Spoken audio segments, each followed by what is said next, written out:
Now, these 9 people, they were 9 people who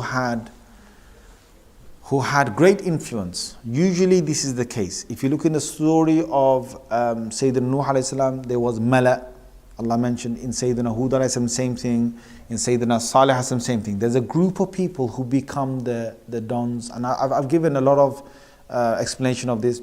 I'm not going to go into it, but the summary of it is that when people are together, the cleverest amongst them, the most intelligent amongst them will be more or less shifted above, and people will give them respect. Eventually there will be people who will try and influence everyone else. You know, like today we've got the parliaments and so on. These are the most, some of them, not all of them, yeah, some of them are quite, they really need to go back and do their sums again and learn English again. But some of them are quite, you know, the most intelligent of our entire society, and therefore they deserve to be in those positions. But what happens is, remember that thing I said about the ego? When you're very clever and you've got an untamed ego down there, and your wild animal is going to make you wild and you want to do whatever you want, well, you're a real danger. And you know when I said about these non-religious people earlier, well, these non-religious people who are very intelligent, highly intelligent, and they've got an untamed ego in there, they are a real danger to many people around them, because they can manipulate any way, anything they want to do, they can get it done, because there's no limits. There's no limits to what rule they can't bend and what they can't get, and what limit they might not go to, because eventually people go to commit murder to try and get their egos. People do that, and we know that. It's all about this. So for example, you know, it might start off with something small. It might start off with an argument, then it starts with a party somewhere. Someone eyed someone out, then it turns to a fight, and the fight turns to, you know, a greater fight, and then eventually people start bringing knives out, and people start bringing guns out, and then it becomes a thing. Over what? Over a small cussing match, over a small swearing thing, over a small, you know, part where people politically had differences, whatever. People can get to killing, murdering, just because of the ego. When the egos clash, this is what happens. It's happening across the world. So these 9 people, they decided to get to murder. They said that the only way, because there's 2 plots that they made. One plot they made was that they're going to kill the camel, she-camel, because as long as that she-camel is alive, people are going to carry on talking about it, that it was a miracle of God on the earth. Second is, they targeted Salih alayhi salam himself, and they said, let's kill him.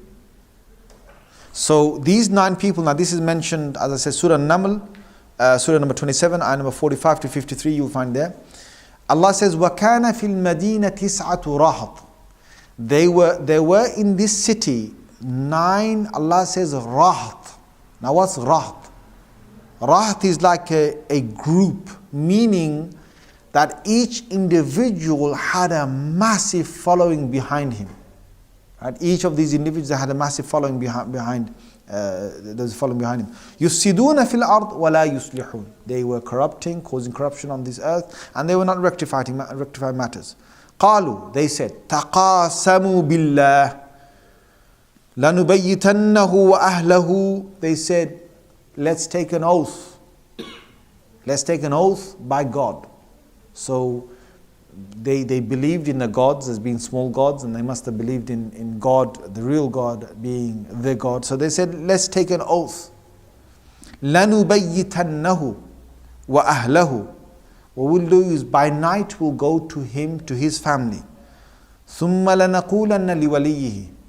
We'll say the next day to his guardian. So any of his family members that stand up and say that Salih has been killed and family members have been killed, we'll say, مَا شَهِدْنَا مَهْلِكَ أَهْلِهِ.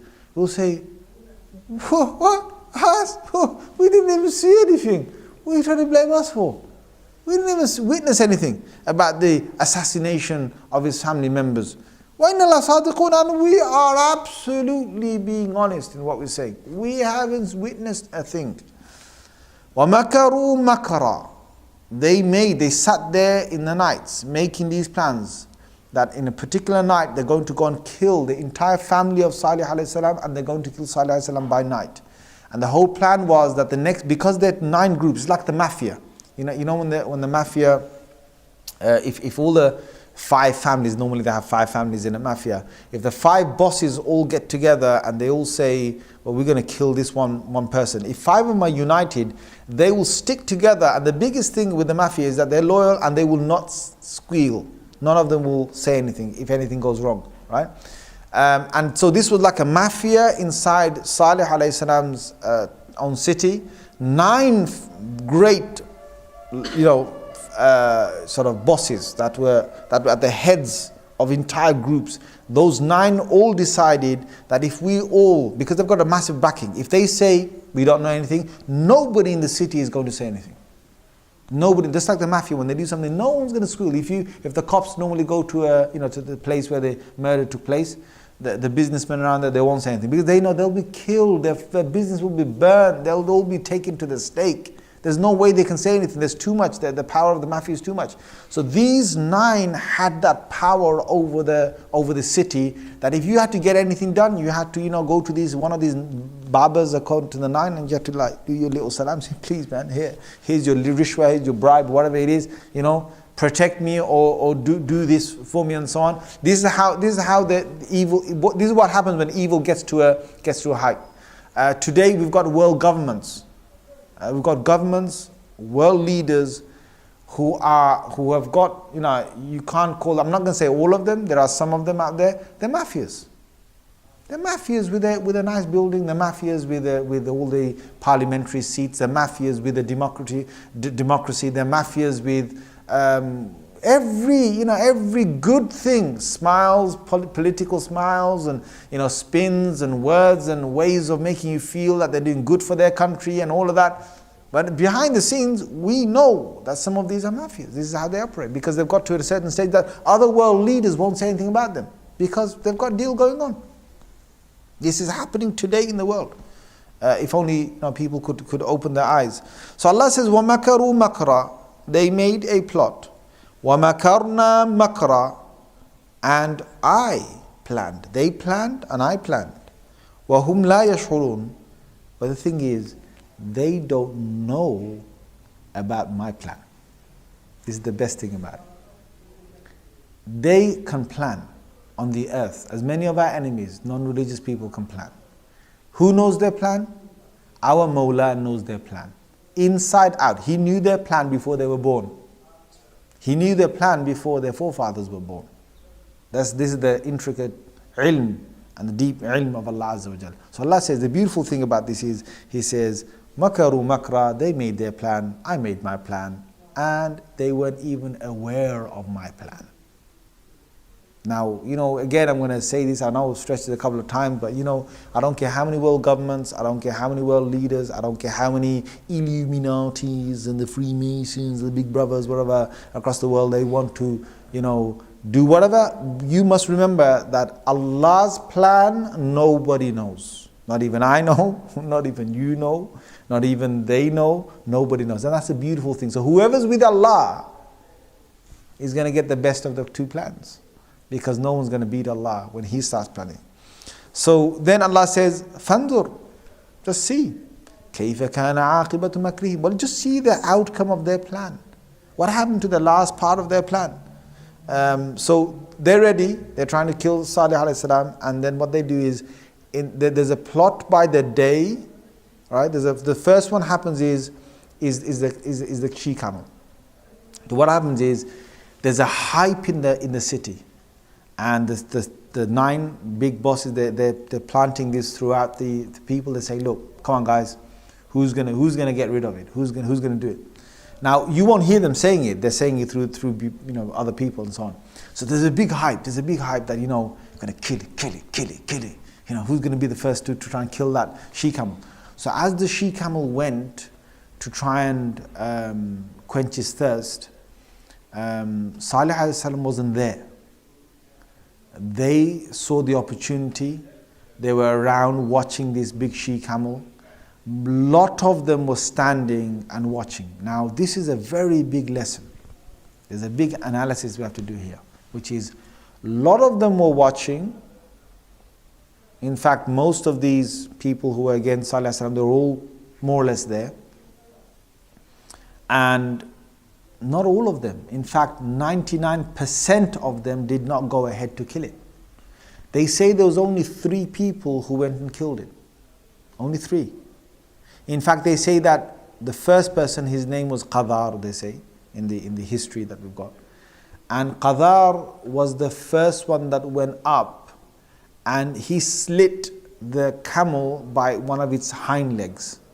He slit the camel by one of his hind legs. So he was the first to be tempted to go up.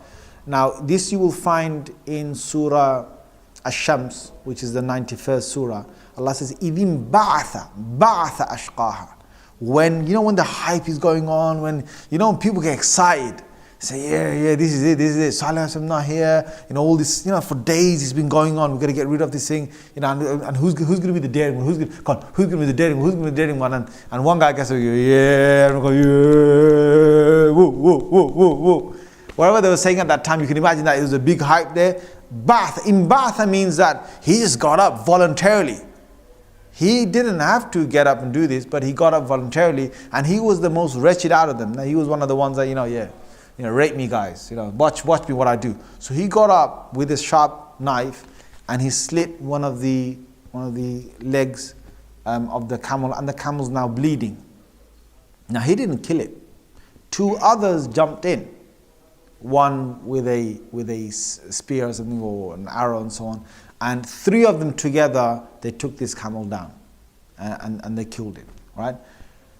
Most 99% of the people did not touch the camel. But when the punishment came, it befell all of them. Now this is what the Mufassirun say. They say that they weren't people who committed the crime, but they were people who were happily witnessing the crime. Do you understand?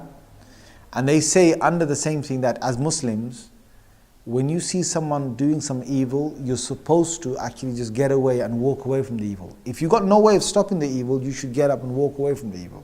Or you should at least show your disapproval. Or if you're in any way forced to be there, there's no way that you can move away from there. You have to hate that evil from your heart. If you don't have that, and you really have to have hatred towards that evil, otherwise you're part of that evil.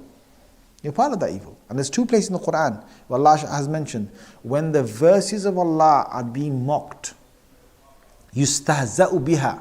Allah says, فَلَا تَقْعُدُوا مَعَهُمْ. Allah says, don't sit with the people who are mocking my verses. Get up and go. So if someone's sitting somewhere and they're mocking an ayah, they're mocking something about Allah, they're mocking something about the Messenger sallallahu alaihi wasallam, and you sit there and you witness it and you don't say anything. So you're not sitting there to try and say something back, but you're just sitting there and just tacitly just sort of, Mr. Silent, no, I didn't say anything wrong, I'm just listening, like just listen, so let them just get on with it, whatever, and say, hang on a minute, you're a Muslim. You're supposed to defend Allah and His Messenger in the Quran. What are you doing? You cannot sit there without either saying something or moving away, or if you're forced, if you've got no way of moving from that place, then you should hate it from your heart. Right? There are situations when you're absolutely forced, like let's say for example, if you're in Guantanamo Bay and you're sitting there and they're mocking the Quran, you can't just say, hey, I'm walking off.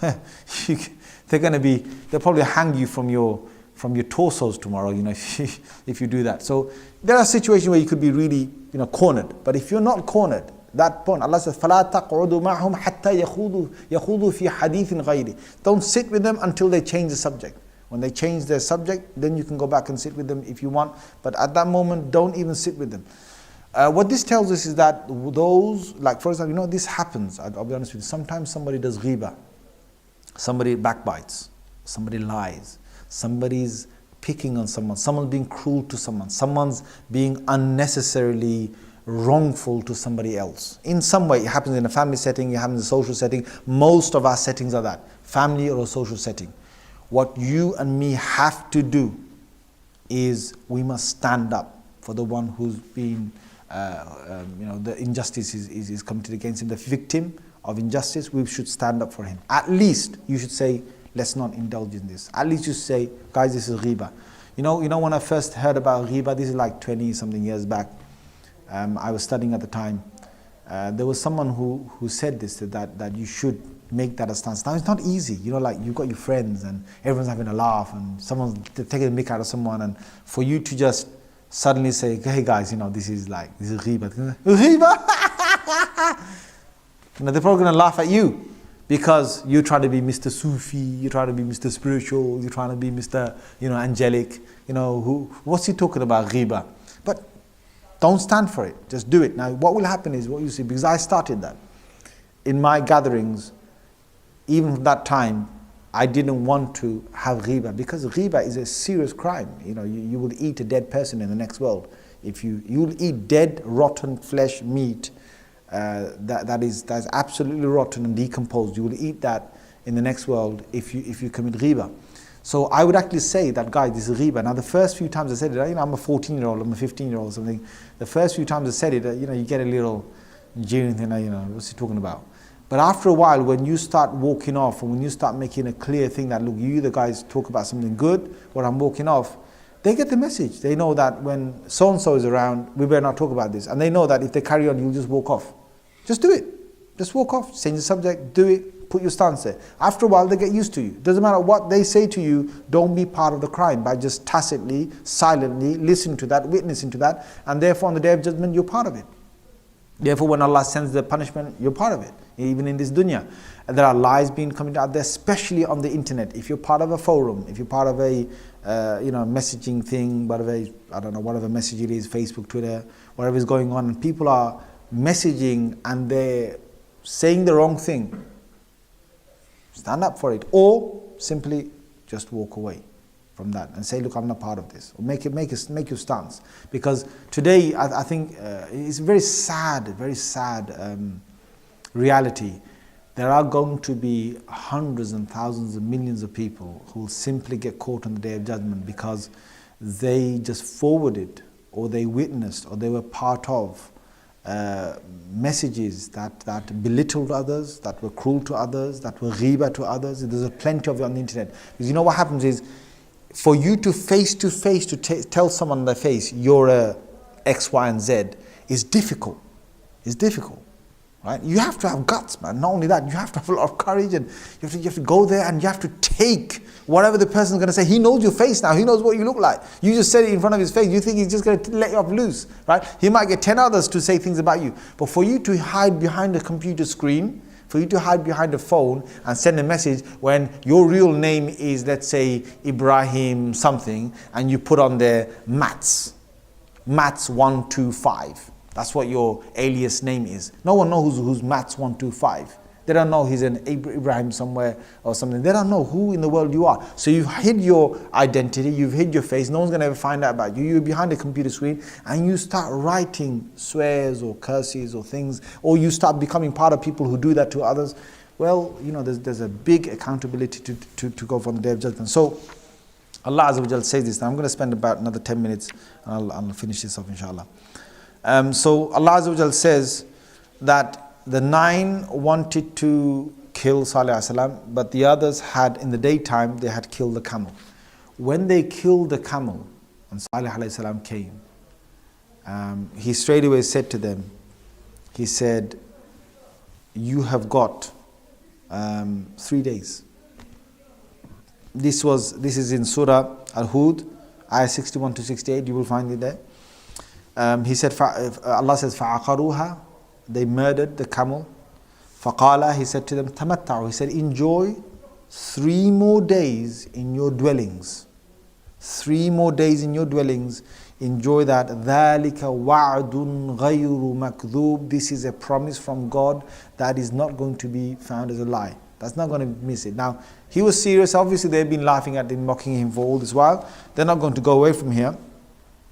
He made it clear to them, you've got 3 days till the punishment of Allah comes. Now, Allah had said, this is in Surah Hamim, Surah Fussilat, this is Surah number 41, ayah number 17 and 18. Allah says, وَأَمَّا ثَمُودَ, as for Thamud, فَهَدَيْنَاهُم, I tried to give them guidance.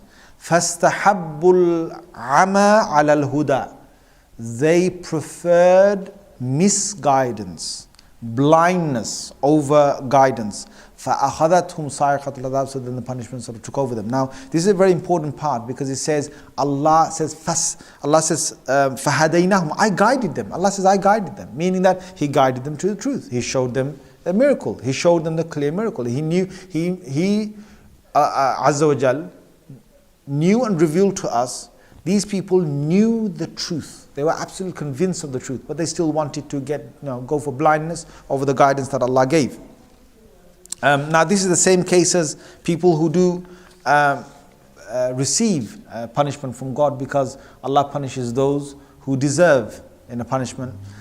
So we must, again, please, don't make it a case where you look at a person and say, that person being really bad and he deserves the punishment of Allah. No, leave all that to Allah. Please leave all that to Allah. Who Allah is going to punish? Sometimes I even think to myself, people who hurt you, people who've hurt you, you've got to say to yourself that I don't know which one of my enemy's good deeds Allah is going to love and therefore take him to paradise, and I don't know which one of my bad deeds He might take and punish me for it. So for that reason, don't ever look at your enemies or people who've hurt you and think, you watch, Allah's going to punish you and Allah's going to gift me. Allah's going to be so kind to me. Allah's going to be, mean, He's going to mean towards you. Don't think like that, because you don't know what Allah's going to do in the end. The aqibah and the last thing is with Allah Azza wa Jal. Right, so Allah Azza wa Jal then mentions that these people who had committed this, that the 9 people were ready to try and carry out the act. But the 3 days that Salih alayhi salam gave before the 9 people could come and kill Salih alayhi salam, Allah's punishment had arrived. Allah Azza wa Jal had also told Salih alayhi salam to leave the city. To leave the city. He explains, فَلَمَّا جَاءَ أَمْرُنَا. When our order came, when my command came for the punishment, Najjayna Salihah, I saved Salih. This is in the verse of Surah Hud, you will find that. وَالَّذِينَ آمَنُوا مَعَهُ. And those people who believed with him, بِرَحْمَةٍ مِنَّا. Out of my mercy I saved them. وَمِنْ خِزْيِ يَوْمِئِذٍ. And from the terrible woe of that day and the disgrace of that day, I saved him. إِنَّ رَبَّكَ هُوَ الْقَوِيُّ الْعَزِيزُ. Your Lord is someone who is mighty and who is powerful and who is mighty. Now, what happened to these people is they were people who received 3 different punishments from Allah Azza wa Jal. When the punishment came, it wasn't just one thing that seized them.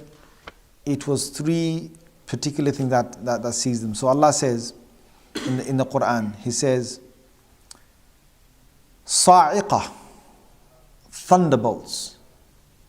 So when punishment came after 3 days, Allah had sent, this is Surah Dhariyat, 51st Surah, ayah number 44.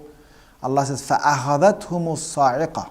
What had happened is that Allah brought a storm around. Now this storm was a severe storm that had many, I don't know if you've seen this in certain pictures, but sometimes thunder comes out in so many different, it's like a display. It's like a display. There are cracks of thunderbolts in every area you look. There's one here, 2 here, 3 here, 4 here, 5 here, like that. Have you ever seen that around you? Put your hands up. Have you ever seen that? I saw that once, I think, in Nottingham when I was in the madrasa. We had a real bad storm in 90, I think it was in 94 or 95, I can't remember. It was a real bad storm, right? And all you could see around you was thunderbolts. All you could see around you was thunderbolts. And when you see Allah's adhab, that wasn't like it's going to kill you right there. But can you imagine that you were the peace on the earth that Allah is going to strike with these thunderbolts? So one was the thunderbolts that came. وَهُمْ يَنْظُرُونَ. And they're watching these thunderbolts all around them, and which one's going to strike who. The second one Allah said is, He said, when the thunder came, there were great roars and sounds Allah created. Sayha like screams. So the sound that Allah created was so powerful that it became a punishment for these people. It was unbearable sound of thunder and other screams or whatever Allah created, whether it was the screams of the angels that they created or whether it was just the thunder cracks. It became so unbearable that it itself became a punishment. And Allah says that rajfa, the third one He says is rajfa, which is an earthquake that He created. So you can imagine there are thunderbolts, there's this terrifying sound around them, and the earth beneath them is shaking. So all three of them were combined. This was perhaps, from all the different punishments, one of the worst ones. I think the worst one was Sayyidina Lut alayhi salam, which we'll get to that later on. But this itself was very, very terrifying for these people, and Salih alayhi salam and his people had left the city. When the storm had gone, because it killed every single non-believer, every single person that challenged Salih alayhi salam, it killed all of them. It left them, Allah says, jathimin, fi darihim jathimin. They were in their houses, some of them, in their houses still, but they were left on their kneecaps. They were left on the kneecaps, meaning that, you know, sometimes when you die and you die out of shock and fear and your body's just stuck somewhere where it's frozen, well, Allah made them, whether they were in a certain position, on their kneecaps, they were there and they were frozen. And He says in Surah Al-Dhariyat, which is 51st Surah, فَمَسْتَطَاعُوا مِنْ قِيَامٍ. Allah said, well, they couldn't get up. You know when, I mean, I know you have fights on this earth, and when one boxer or something has just killed him, you know, just not killed, but, you know, taken down another boxer, and that other boxer can't even get up, right? Allah says, you know, Allah doesn't have to come down to punish these people, but Allah says, فَمَا اسْتَطَاعُوا مِنْ قِيَامٍ. Allah says, well, they couldn't even get up, never to rise again. Never to rise again. That's it. They're so quiet. Everything's so quiet. Everything's so peaceful. Allah says, وَمَا كَانُوا مُنْتَصِرِينَ. Nor could they go anywhere and get help. Where can you get help when Allah sent His army of the thunderbolts and the scream and the earthquake? They couldn't do that. So He just left them there, completely finished off on the ground. When this had happened, Allah gives us clear lessons to us in the Quran. Thamud, the story of Thamud, the story of Hud, the story of Nuh. So Nuh alayhi salam, Hud alayhi salam, Salih alayhi salam. These three are repeated again and again throughout the Quran. And in every surah you will find a different reason why it comes. I gave you a couple today, like for example Surah Al-Shams, when Thamud is mentioned, it's mentioned to show about the ego, the untamed ego. If you look at Surah Shu'ara, there are 7 different groups of people Allah mentions. Starting from Nuh, then He goes to Hud, then He goes to Salih. Right? Salih alayhi salam. And each one comes with a different part. You will see if you read that, inshallah, we've got some other prophets to cover. But when we get to those parts of the Quran, I will tell you that, if you look at it, it's so wonderful, the Quran, because all seven nations that Allah destroyed, and He mentions them in Surah Ash-Shu'ara, there's a different reason behind each one of why they disobeyed the messenger. There's a different reason. Some because of wealth, some because of the ego, some because of people, some because of other factors. They all got to a certain reason why they denied the messenger's message. And each part of the Quran, you will find Sayyidina Salih Salam's story throughout the Quran in different places. Each time it appears with a different angle. It might focus sometimes on, mainly on the people and the way they talk to Him. Why? Because my brothers and my sisters who are listening, Allah Azza wa Jal has related these stories because you're going to find people doing exactly the same thing. They're going to be strong, powerful people out there who are going to oppose what me and you are saying with the haqq, and they will go to many different distances to try and put us down. They might even go to murdering us and killing us to try and get their way. You've got to understand that if they murder you, if me and you in the cause of the truth we get murdered, we have Allah. Now I was just thinking about the other day, the last thing I'll say before we end today, is that I was just thinking the other day that, you know, all this going on, there's so much going on. The liberal democracy today has created a thing that we're all extremists basically, because we're not part of the Quillam Foundation, we're not the moderate Muslims now, we're not the Muslims who are going to join now Tommy Robinson with the EDL, and we're going to go around and campaign against the extremism that's going on. So because we're not part of this party, we're all going to be seen as extremists. And it's the thing is, I was just sitting there thinking about this, and I thought to myself, you know what? At the end of all of this, if we die in the state that we die, may Allah Azza wa Jalla give us a good atiba, may He give us a good ending.